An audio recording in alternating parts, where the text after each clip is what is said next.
మాతృదేవోభవ. నేను మీ డాక్టర్ శ్రీధర్.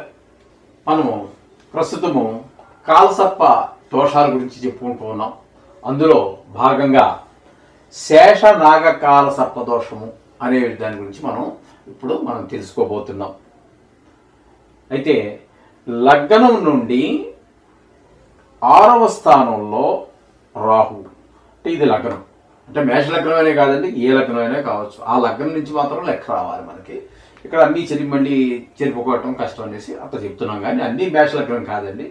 మేష లగ్నాతు, ఇప్పుడు లగ్నాతు మేషాన్ని కూడా కాదండి, లగ్నాతు 1, 2, 3, 4, 5, 6, 6వ స్థానంలో షష్టమ స్థానంలో రాహువు, అలాగే వ్యయస్థానంలో కేతువు అంటే 12వ స్థానంలో కేతువు ఉండి, రాహుకేతువులు వదిలేస్తే మిగిలినటువంటి రవి, చంద్ర, కుజ, బుధ, గురు, శుక్ర, శని, ఈ గ్రహాలు అన్నీ కూడా 7 గ్రహాలు కూడా ఈ రాహుకేతువుల మధ్యలో ఉన్నటువంటి ఈ రాసుల్లో ఇరుక్కుపోయి ఉంటాయి, బంధింపబడి ఉంటాయి.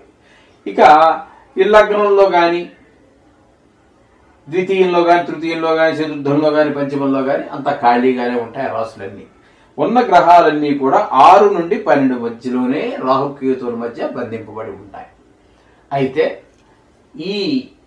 దీనిని మనము శేషనాగ కాల సర్పదోషం అని చెప్పేసి పెద్దలు చెప్తూ ఉంటారు. దీనివల్ల కలిగే ఫలితం ఏంటంటే రహస్య శత్రువులు. అంటే అతను మీతో బాగా మంచిగా మాట్లాడుతూ ఉంటాడు ముఖం ముందు, వెనకాల మనకి కీడు చేసే ఆలోచనలు, కీడు చేసే పనులు, మనని అపఖ్యాతి పాలు చేసేటువంటి ఆలోచనలు, ఈ విధమైనటువంటివన్నీ జరుగుతూ ఉంటాయి. అలాగే ఇంతకుముందు ఒక దోషంలో మనం చెప్పుకున్నాం నేత్ర పీడ అని.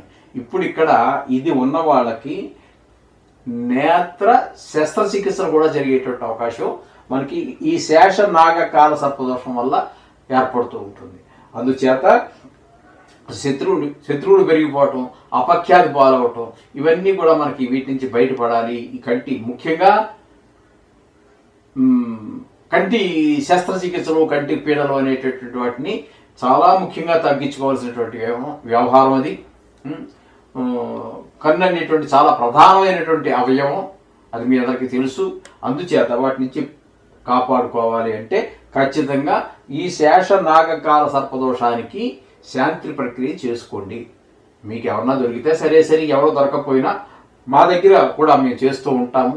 మా నెంబర్ కూడా స్క్రోల్ అవుతూ ఉంటుంది. మీకు అవసరమైతే తప్పకుండా మాకు సంప్రదించవచ్చు. మీ ఇంటిలో కానీ, మీ ఇంటి దగ్గర ఉన్న గుళ్ళో కానీ, లేదా మా ఇంటి దగ్గర ఉన్నటువంటి గుళ్ళో కానీ ఎక్కడైనా చేయొచ్చు. సామూహికంగా చేసేటటువంటి ప్రసక్తే లేదు. ఏదో ఈ మా ఛానల్లోనూ వీటిలో చెప్పి ఒక 100 మందిని పోగేసో, 50 మందిని పోగేసో సామూహికంగా చేసే ప్రసక్తి లేదు. అక్కడ ఏమవుతుందంటే మీకు తెలుసు, మంది ఎక్కువైతే మజ్జిగ పలచన, దీని మీద కాన్సన్ట్రేషన్ చేయలేము. అందుచేత ఖచ్చితంగా మీ ఒక్కరికి మాత్రమే చేయడం జరుగుతుంది. అందుచేత ఈ రకమైనటువంటి దోషాలు ఎవరైనా ఉన్నట్టయితే సంప్రదించండి. సశాస్త్రీయంగా మంచి పండితోత్తమం చేత మనం చేయిద్దాము, ఈ దోషం నుంచి బయటపడదాము. ఈ కంటి జబ్బులు అటువంటి రాకుండా మనం ముఖ్యమైనటువంటి అవయవం అది, శరీరం ఒక భాగం అది. అందుచేత వాటినన్నింటినీ కాపాడుకునే ప్రయత్నంలో మనం అంతా ఉండటం చాలా మంచిది. ఇది నా సూచన. శుభం భూయాత్.